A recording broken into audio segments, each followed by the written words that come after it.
back again for another rant, but this time it's for a beloved favorite. I'm going to talk about my girl over here. Asuka Kazama. And I'm going to pair her up against this mofo. Jin Kazama.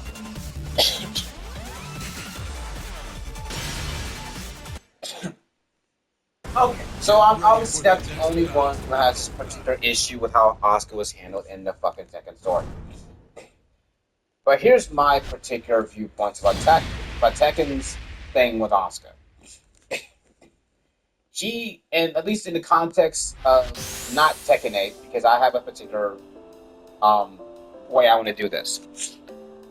So, for starters, I already know Asuka is supposed to be the supposed replacement for Jun.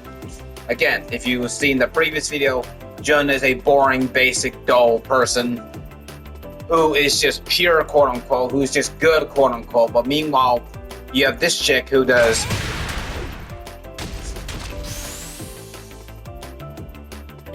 See, I learned that Asuka apparently has an accent. She's saying bouquet, which means idiot, dumbass, or bitch, if you want to be specific, or other like alternatives. Because swearing in Japan, as far as I understand, is one of those cases where like they don't have the words, but they have the context, the intention. So this, hold on, could be you bitch. And considering Jin as a character, why not? So my thing is this: story-wise.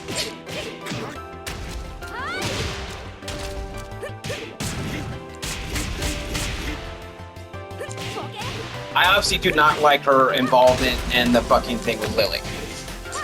And it's not because of the lesbian shit. Although I think people are just majorly projecting that lesbian stuff because it's not really there. Objectively speaking, Lily does not care about Asuka in any sense. This is an ego thing that Lily has. It's ego. Skip that because I'm not focused on that. But anyway, yeah. The story goes like this. Asuka Kazama is a gang mediator, which means she deals with gangs like that. Strong sense of justice. And she lives with her single father in the southern parts of Osaka, right? She is a gang mediator within the most dangerous part of Osaka, which is within the Kansai region. And knowing that, yeah, she more than likely doesn't have a crazy wealthy life. And based on what I understand of how things are in Osaka, she does not have a good life like that. She's more or less poor, or reaching to that point. Like she's struggling with money. So when Feng Wei, an evil Chinese martial artist, came in and just wrecked the dojo and just pummeled her father and their students. Okay, an achievement. Cool. Anyways. Yeah, that was extra money for her to deal with. So, knowing that,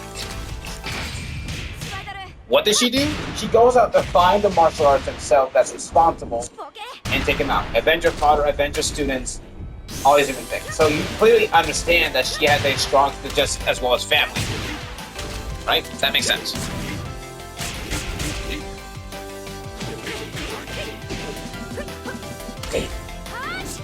Right? That makes sense. You mess with her father, a single father, she doesn't want to be an orphan. That makes sense. You gotta respect that. Here's the problem. She didn't get to find Feng Wei and was instead attacked by a privileged rich girl from Monaco who speaks French and has a weird thing with fighting. Canonically speaking, Lily has lost to Asuka. She has legit lost. And ever since that loss, she has been more or less pissed. One good example of what I'm talking about, it's more or less just Sakura and Karin from Street Fighter. Tomboy and rich girl.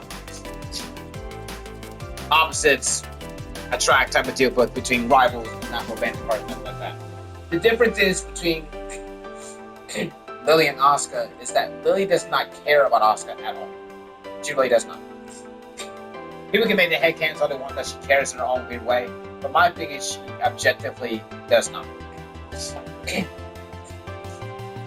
If she really cared that much, she would not be one worried about things like her father finding out that she's fighting. Two, finds out that she's been hassling somebody as quote unquote beneath her. She has a weird sadistic thing of playing people as her toy, quote unquote. The list goes on and on and on. She does not objectively care at all about Asuka as a person. It was someone like Asuka just wants to go away. She's constantly being harassed by this chick and just won't go away. Now, with this in mind, I am someone who does not give a damn about canon. So when I see certain things like Tekken Tag Tournament 2 showcasing cutscenes of what Asuka is like as a gang boss, gang mediator, if I was portraying Asuka, she would be a gang boss that would essentially keep a lot of the other gangs and criminals in line as this gang mother, quote unquote. So, because that's what I see her as. She comes off more as like a mom friend type deal. I mean, why else would she say things like kiddo and just has this weird thing with you get what I mean? She treats them like children that are misbehaving. I genuinely find that really endearing and funny. That's way leads more interesting. So anyway, skipping ahead. Lily, for some reason, one of her endings is having a bunch of gangs fight. Asuka shows up and she is essentially resolving the conflict between gangs through money and shit like that. Asuka does not like that because that is cheap, disingenuous, and vile.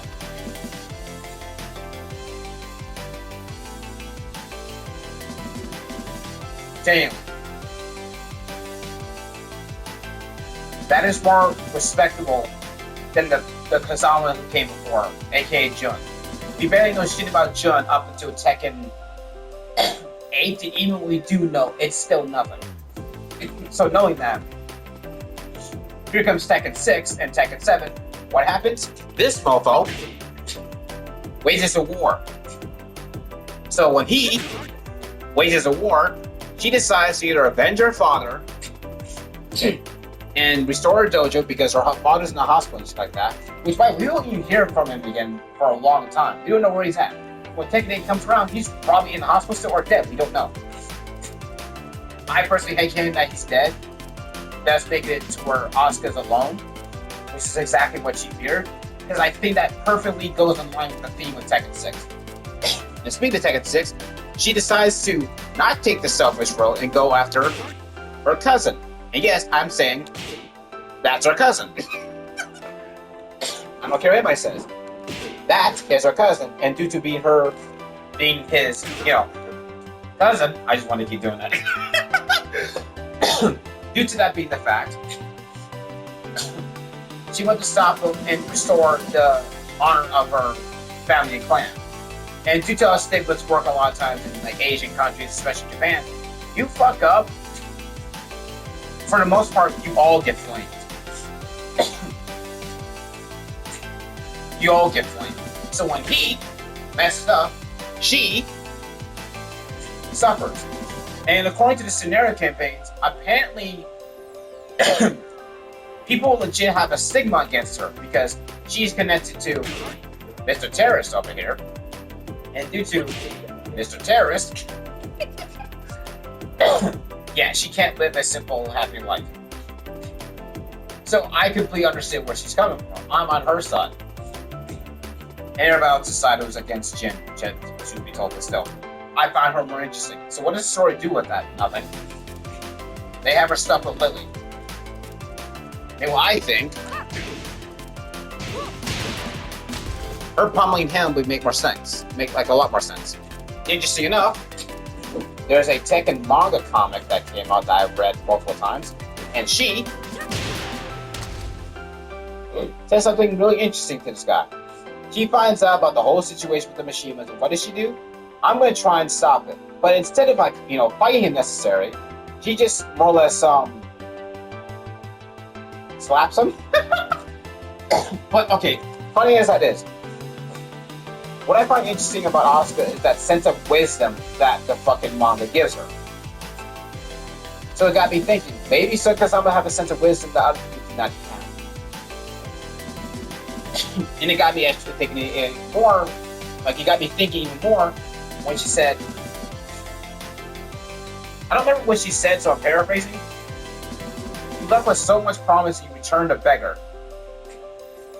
And this is after she says, you hate the Mishima so much, and yet you act so much like them. You left with so much promise and returned a beggar. So this dumbass was the hypocrite. And she called him out. So knowing that, and the fact that Asuka's bird is a swallow, which is all about communication and spirituality, and trying to resolve things as peacefully as possible, I found that genuinely interesting because Asuka herself is someone who prefers not to fight and kill all these things. Sure, you can make the argument that she wanted to kill Feng Wei, but my thing is she was young and pissed off because she was about to be an orphan, and this guy just didn't care. Like, you see what I mean? So I don't blame her for having that lash out moment. But even then, she doesn't kill her dumbass cousin. Instead, she reminds him what Kazama style actually means. If you're gonna be a Kazama, stop acting like a Mishima. If you're gonna be a Mishima, own up to it. So anyway, yeah, that's just my thing with Tekken 7. Well, Tekken 7 version of Asuka. I will say I wanted to like the endings that she's part of with Tekken 7 and relationship, but I just stopped caring. Tekken 7's endings are dog shit, like really bad. So it's whatever, right? It's whatever. It's like who cares? So yeah, thanks to this dumbass, I'll get out of the spotlight. My girl can't have any fucking relevance. Not just because of Lily, it's because this dumbass hasn't considered the fact that, hey mom, do I have any relatives out there or anything like that? Nope. Because he didn't ask questions. So this dumbass has not the single brain cell that will allow him to just simply ask questions and learn about new things. But yeah, he idolizes his dumbass mother and then wonders why is he so miserable. Tekken has a weird thing with idolizing motherhood.